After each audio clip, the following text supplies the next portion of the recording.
Hello, I'm Harry FleuTV, remember it? No, you don't have to. And welcome to my 10-year anniversary on YouTube. Yes, it's been 10 years since I first started YouTube. I was 13 when I first started. I'm 23 now, nearing 24. And my goodness, how much of a journey it's been. Today I'm going to be sharing with you top 11 goals I've achieved in the last 10 years. And yeah, let's get right on with it. Number 11 is that I started getting into writing. Now, I can't remember much about what first got me into it, but I do remember when I was really young, my mum would read me the Harry Potter books, and this was around the time the Deathly Hallows had just come out, and I binged all the movies essentially, and yeah, the world of Harry Potter just really fascinated me, and it really got me into writing. Like, the first fanfiction I ever wrote was, the first story I ever wrote was a fan fiction that would be set after the Deathly Hallows Part 2 ended and would follow Albus Potter, Harry Potter's son, as well as Draco Malfoy's son, and I can't remember anything else apart from that, but I do remember there was a relatively serious black involved, and it would have been revealed that Snape had come back and was never killed because he's a potions master and would create an antidote for the snake bite that he received. So yeah, it wasn't a great start considering I had no idea about plot structure, character development, or story structure back in those days when I first started. But yeah, I slowly progressed into writing, and I found a passion for writing and creating stories, whether that be fan fiction or original work. And yeah, here we are today, and that'll lead me to an entry I'll be talking about way later on in the video. But for now, coming up at number 10, we are starting my YouTube channel, and yeah, this was something that I did not expect to keep going for so long. So what inspired me to write my YouTube channel was, first off, watching other content creators like Smosh, the Nostalgia Critic, Annoying Orange, etc. But also, what inspired me, or rather who inspired me, was my older brother, who had his own YouTube channel at the time called Agent Lemon. And I think he took it down because either it wasn't going anywhere or he just wasn't interested in it anymore. But, fun fact, one of my first videos that I ever appeared in was actually one of his videos. It's a shame he took his channel down because that's a historical YouTube event for the both of us. But yeah, my brother inspired my YouTube channel, and he helped edit my older videos, and I guess you can kind of tell because without him, I probably would have had no idea what I was doing. Yeah, my old content wasn't the greatest back then, but I digress. Shout out to Agent Lemon for helping me with my old content and inspiring me to keep making videos and find passion in doing all of this. Coming up at number 9, we have learning about my sexuality. Now, many of you might not know this, but I'm bisexual, and back when I first discovered back when I was first kind of getting into touch with who I was attracted to and my feelings for attraction, my first male crush was this guy who was a work experience assistant who would sometimes come to the secondary school I went to and either help out or visit some of the students like me and a friend of mine at the time. I mean, before then, I had a crush on this girl who I was taking around the playground going, will you marry me? Will you marry me? But I was like, I don't know, 7 or 8 back then, so it kind of tracked for that age. I digress.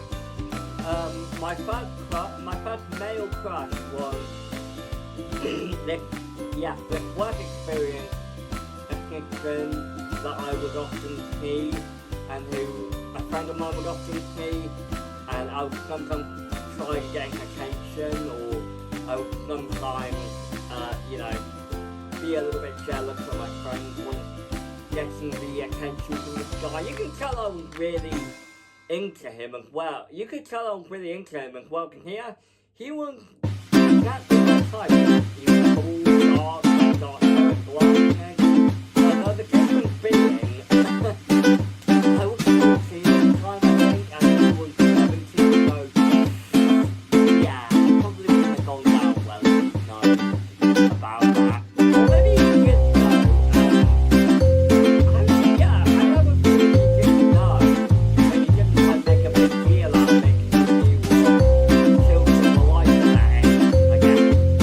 But yeah, shout out to my first male crush. I think later on I found out like school, I had a crush on another male, and then later on I had a crush on a female.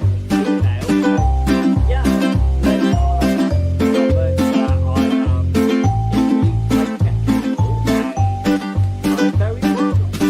And yeah, shout out to those who helped me like of me, and shout out to my first male crush, who I'll just say HH, known for his initials. I won't say his name for privacy reasons, but I'll just say thank you to my first male crush for opening up my eyes and options to other sexualities. And oh man, yeah, that was an embarrassing time for me, because I remember when he had to go, because he had a limited time frame for how much time he could spend at my school, and when I had to say goodbye to him, I think it goes down as the most embarrassing school moment of my life, because I was just standing there frozen and and I'm trying to muster up the words to say goodbye and I'll miss you, and I wanted to give him a hug, but I didn't know how he'd react, because back then teachers and students had a very strict physical boundary rule, which is understandable. But then I thought technically he's not a teacher, so it was fine. It was a whole mess, and I just broke down crying, and oh my god, even thinking about it now it's embarrassing. But yeah, I just look back on that and I laugh now, because yeah, he was my first male crush and I really liked him. But that brings us on to number 8. Before we go into number 8, I would just like to give an honourable mention, and that is surviving every hospital operation I've ever been through. For those of you who don't know, I have autism, I have charge syndrome, so that means I have to be visited by tons of doctors for pretty much my whole life. Adding on to that, I've had a lot of heart operations, and just operations where I'd be cut open and stitched up, and spending a few nights in the hospital and just wanting to get it over with and wanting to go home late already. Oh man, I think my latest operation, my latest operation was an operation on my stomach, because I had a gastrostomy peg that was used for feeding that had been taken out back in 2020, and I didn't get it fixed until the doctors didn't get it fixed until late 2022. spent nearly 3 years with a hole in my stomach, suffering from leakage, dressing pads, stained clothing. Oh, it was a mess. But yeah, I've been through loads of operations in the past, including a few heart surgeries and a few operations on the face. So yeah, ever since I was born, I've been to the hospital over and over again. But yeah, moving on to number 8, is studying at performing arts. So, for a while, when I'd left secondary school, I went to the Isle of Wight College where I studied performing arts. I was in a few college plays where first I was in foundation learning, which I didn't really enjoy much. I didn't really see the point in it. It was just a lot of math work and stuff like that. And I was in a class where I was an adult 19-year-old surrounded by a bunch of 16-year-olds, and yeah, it wasn't great. It was really awkward. And also, when I was in the performing arts course, for some reason it happened again. I was in a class filled with mid to late teenagers, where I was pretty much a 20-year-old by this point. The only guys who were my age didn't like me all that much, or at least one of them didn't, and the other, he couldn't be any less apathetic to anything or anyone, but that's besides the point. I studied performing arts in the Isle of Wight College for a while, where my first college play I was in was a production on an old, I think it was like an old book or an old play called DNA, which was about this group of school students who are trying to cover up a murder because they'd accidentally caused another student's death and they're trying to cover it up. Everyone's just going through the motions and anxiety. And I played the character Gangini, that's something else. Gani. I played Gani, and that was a lot of fun because I got to play this panicky, meek teenage boy who was for some reason overly fixated on a dental career. And another time I was in the play Cinderella, where I played the prince's wingman. I initially wanted to play the prince at first, but after seeing what the guy who was actually playing the prince was doing, yeah, I'm kind of glad I had another role, because, yeah, the prince is kind of bland, especially in every adaptation of Cinderella. He's just a bland one-note Prince Charming with no depth. But yeah, I played the prince's wingman, Gangini, where I put on this Cockney accent and started acting like this London bloke, this East London bloke. And yeah, it was really fun to do, and I really loved cracking the jokes and doing the accent. It was really fun. And now, I'm not sure if this is on the list, but I am a part of the play production of Mary Poppins in a social group I go to called Way Forward, which I might touch on a bit later. But yeah, I used to study performing arts at college. I left because I wasn't, it started to wane on me a little bit, and I wasn't quite enjoying it as I was at first.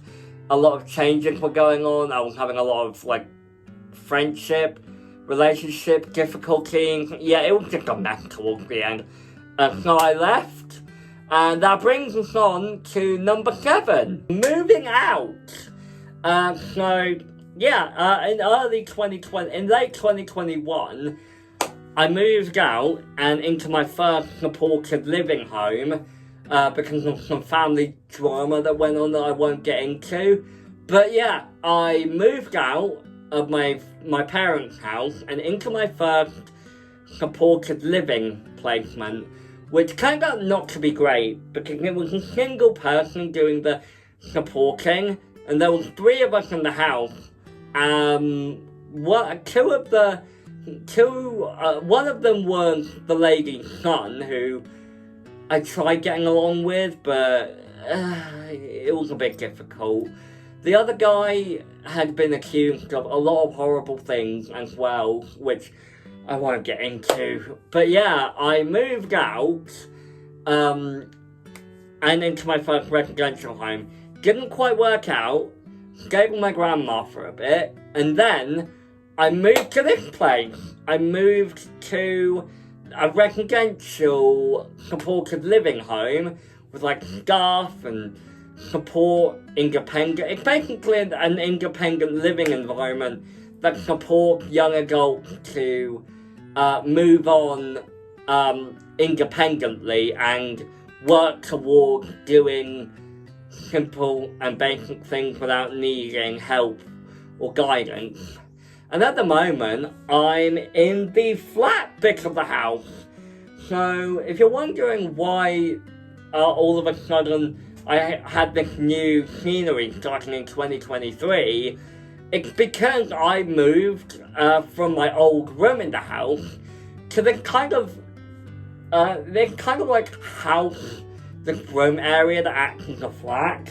So I've got my room. I'll show you.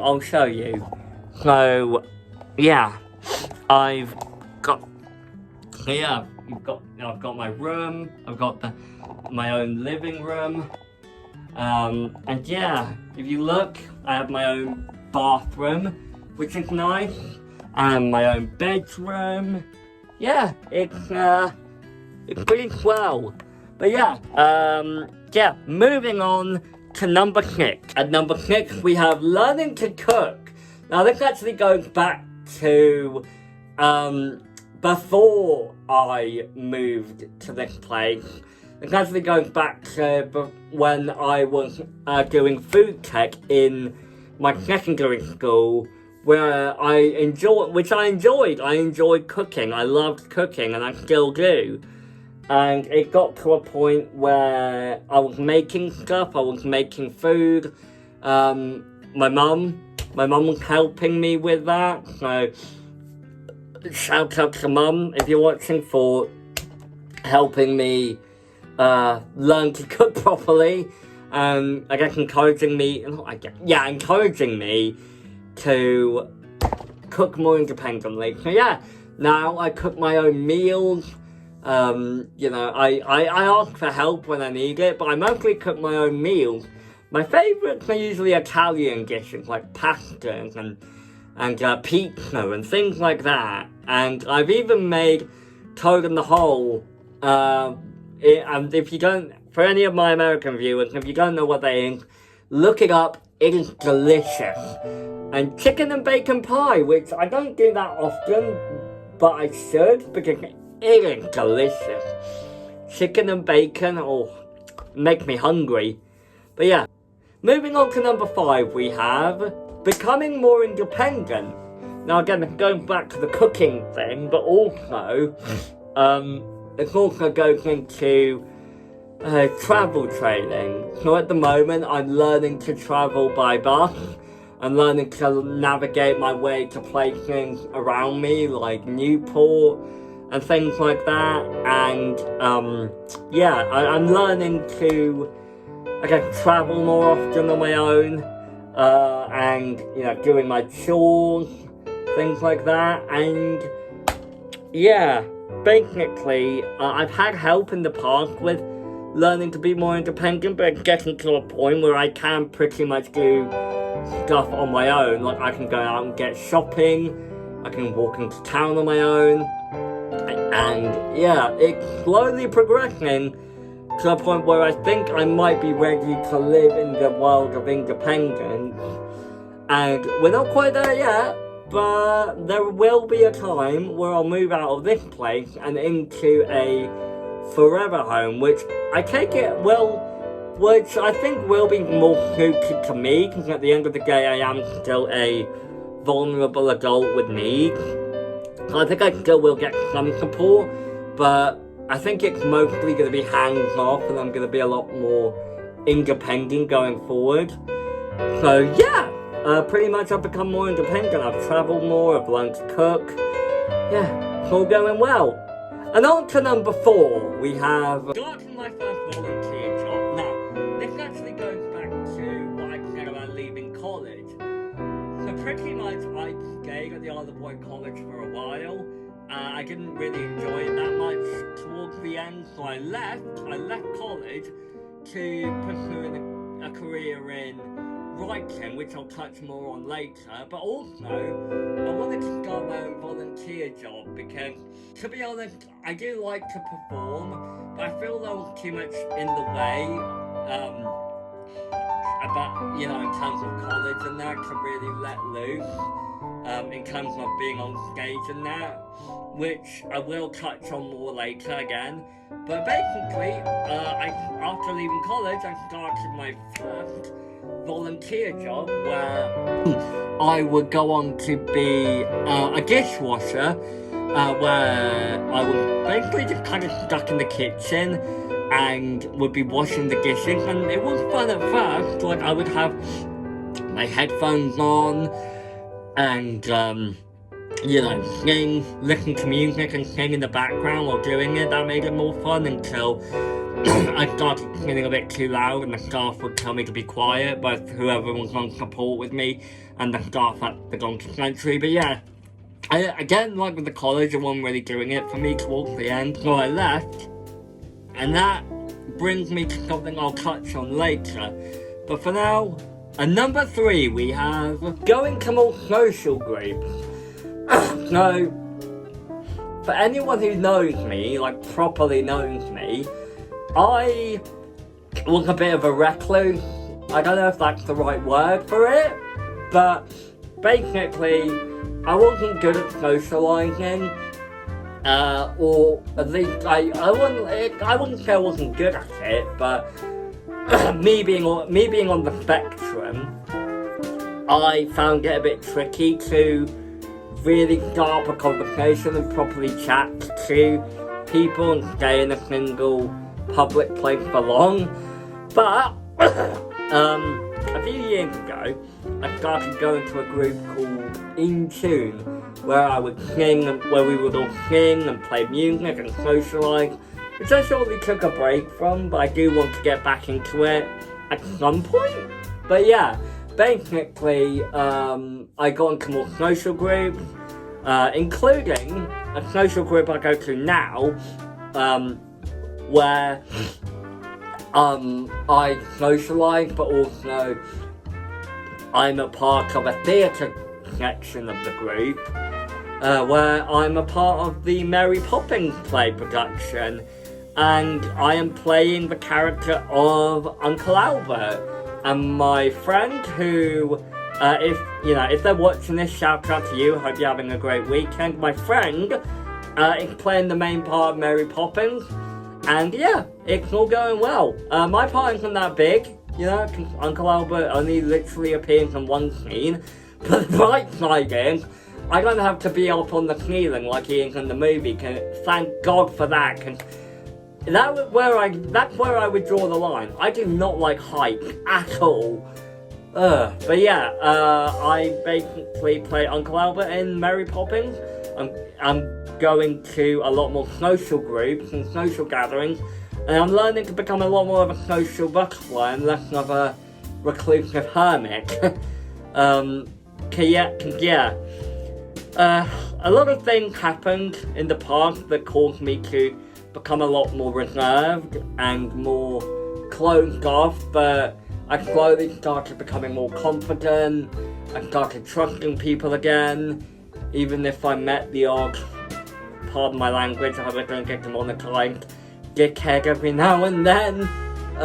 But yeah, pretty much I'm going to more social groups, and I'm a part of a theatre group, a proper theatre group, not like the college ones, and that's all well and dandy. So, number 2, we have working at the Salvation Army. So, this brings me back to the Donkey Sanctuary. So, like I said, the Donkey Sanctuary wasn't really doing it for me, so I left, and later on started working at the Salvation Army in Newport, which is a religious charity church thing. And when I work there, I do more than just washing up. Like, I still wash up, but I do more than that. Like, I I take orders, I make drinks for people, I take food out to them, I socialize, I wash up, and sometimes I'll even chat to the customers if I have time. And it's all really nice. The staff are good. I haven't met a rude customer yet, which is always lovely. And everything's pretty much going well. And the number one goal I've achieved in the past 10 years is publishing my own book. So, if you've seen anything on my YouTube channel, you'll know that I love to write, I love to read, I love to read stories, I love to write stories mostly, and I published my own book. For those of you who didn't watch my last few updates, it's called My Ex is a Vampire. It's not currently on Amazon at the moment because there was a lot of grammatical issues that I hadn't noticed previously when I published it. But rest assured, it is being proofread. I am proofreading it. Someone I know is doing the front cover for me. And once that's all republished, I'm gonna get right onto the main, the second book, which is what I really want to focus on. And basically I started. So basically, this My Ex is a Vampire story idea came about when originally I was just going to write a Jeff the Killer fanfiction on Wattpad, but something happened that caused me to just have a break, want a break from Wattpad. So that's when I started writing original stories, and then I started watching things like Twilight, My Babysitter's a Vampire, and listening to the song Jar of Hearts by Christina Perry, and I thought, hey, what if there was a story about a vampire ex-boyfriend rather than, being the typical vampire love story that you often see now, which started off with books like Twilight. So this book, My Ex is a Vampire, will kickstart a whole shared universe I'm wanting to build up.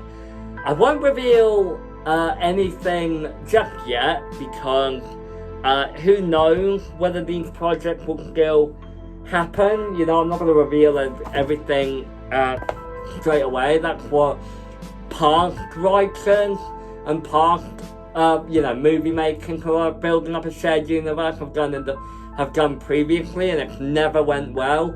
So I won't reveal much, but all I'm going to say is it's going to be crazy.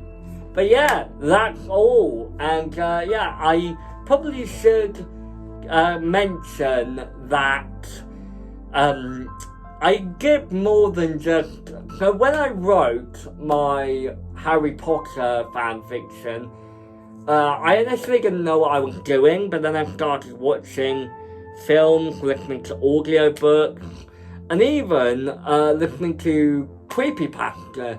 So back in, I want to say 2013, 2014, somewhere around that time, I started getting into creepypasta.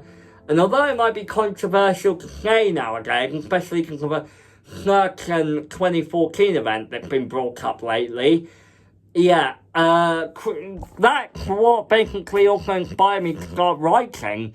I started writing horror stories, fan fiction, and it got to a point where I wanted to actually properly publish my own book. And that's when My Ex is a Vampire came around. So, if you haven't seen my last book update, you'd know that originally, My Ex is a Vampire was going to be a very different story. Like, extremely different. The characters had different names. It was going to be much shorter. There was no shared universe or big bad villain. It was literally just going to be a short story about a vampire stalking his ex-girlfriend, the main character, and taking out every one of her friends and family until he eventually kidnaps her and turns her into a vampire. That was literally just it. And then over the years, I started fleshing out the characters, fleshing out the story. And this is basically how it turned out. And that being said, that's all I have. Before I go, I just want to say a huge thank you for supporting me throughout the years and putting up with my cringier content. But for real, thank you to everyone that supported me, that inspired me, and I just want to give a quick update.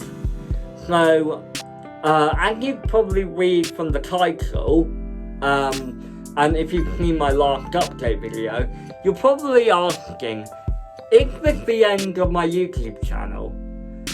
Yes and no. It's basically going to be the end of FleuTV.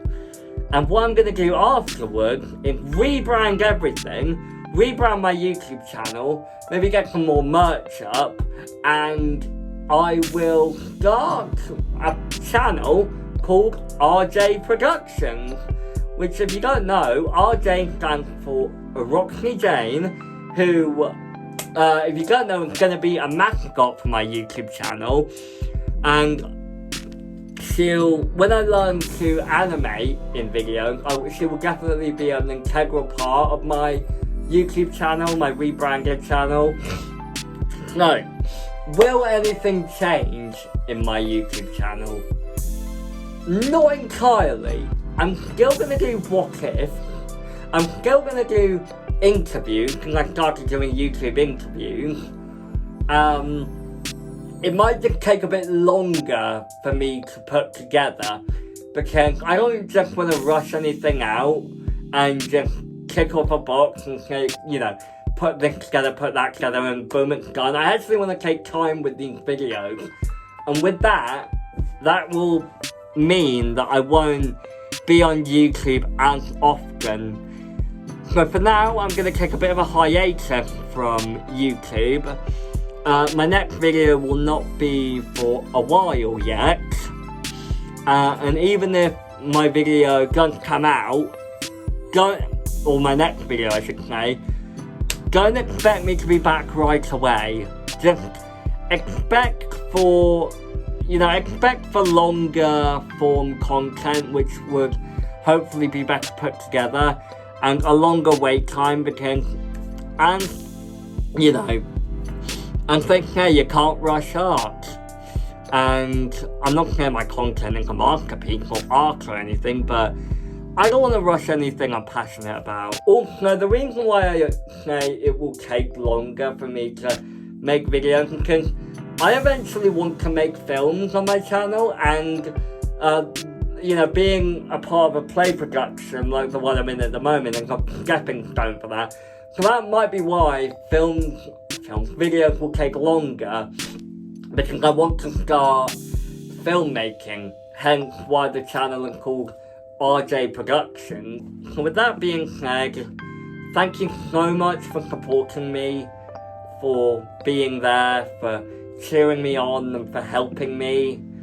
To all of my friends and family out there, and my subscribers, thank you all, and I love you.